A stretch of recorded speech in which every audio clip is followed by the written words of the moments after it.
I am John Longstreet, and welcome to another edition of PRLA Short Takes. I'm very happy to have with me today PRLA Chairman of the board and founder and brewmaster of Victory Brewing Company, Bill Covaleski. Hey, Bill, thank you so much for coming on today. John, it's a real pleasure to spend some time with you. Perhaps at the end of this, I want to ask you a few thoughts about your about PRLA and your chairmanship. But before we get to that, Victory Brewing Company, your company, or maybe it's your parent company, has put together a very intriguing survey. And you and I talked briefly about the survey and the results of it. Would you mind sharing some of that with us? I'll be very happy to. We've enjoyed a very close relationship with our customers going back to the opening of our tap room in Downingtown in 1996. We're a little bit unique being a brewery with production and distribution, but having on-site sales as well. Of course, this pandemic, interrupted that relationship with our customers. And now as Victory is part of Artisanal Brewing Ventures, a company that Ron and I invested into, we have now 7 properties over 4 states that are tap rooms. So we're disconnected from this audience. We wanted to learn from our audience and keep them engaged, wanted to make sure that we were doing everything that they were expecting us to do. So when we reopened our doors, they would feel comfortable. So we put together a 20-question survey. We distributed it out to our email list. We also put it out on our social media channels, and we were very happily surprised to get 5,200 responses. So some very conclusive material, let's say. Mm-hmm. Some key learnings. We learned that 37% of our guests wanted clear communication in order to make their decisions about when and which operations to return to. Only 32% of that audience were basing their inclination to come back to your business on past experience, which you would think would be the major thing. So proactive communication, which of course we were doing through this interview survey, was apparently a key thing to get people to return. 68% of the respondents said that they were willing to return within 2 weeks of opening. That informed us that we had a little bit of time. We obviously want to get every detail right. We don't necessarily have to be the first one to jump into the pool either in terms of reopening. For me, the most surprising response was, what was the chief fear of customers? It wasn't related to infection due to any of the service issues at our restaurant.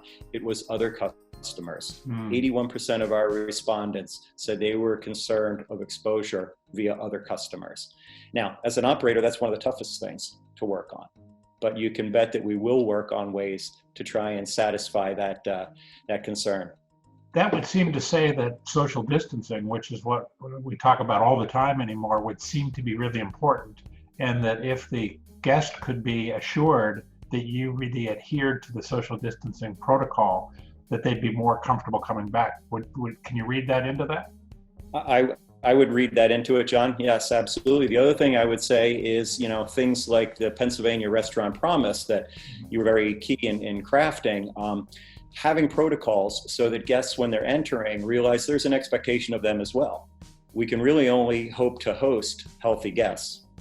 Great point. So the second part of the Pennsylvania Restaurant Promise is the promise that the guests make to other guests and to the team members. Really good point, Bill. Thank you. Wow, the survey is fascinating, and I think it's something that hopefully at some point in time we can put some of the results on our daily update too, because I think it will help other businesses as they're coming back up to focus on the right things.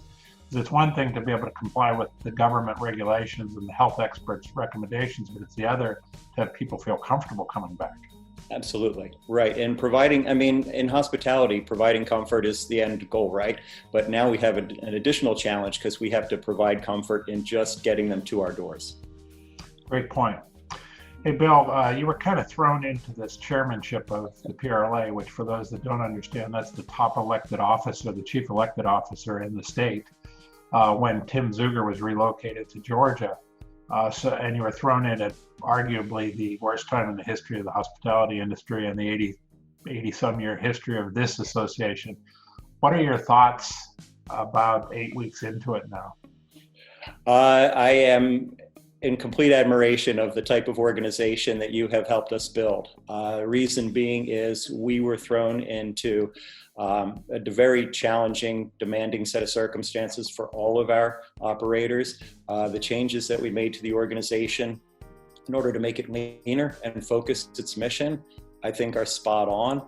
And the results that we've recently achieved, announced this week via Governor Wolf, in that we will be able to host customers for outside dining during the yellow phase, and some of the considerations that we were able to thoughtfully promote to the administration and achieve for the green stage of operations are going to be fundamentally critical for operators to work with. And these are big wins. Well, thanks for that, Bill. And I will say that in the 6 years I've been on the job now, I've had more communication with the officers group, including you and the other 3 officers, over the last 8 weeks. And it's been absolutely critical to me to have that kind of support, that kind of advice and guidance, and oftentimes just a kind of a shoulder to cry on. So thank you for being there in that regard.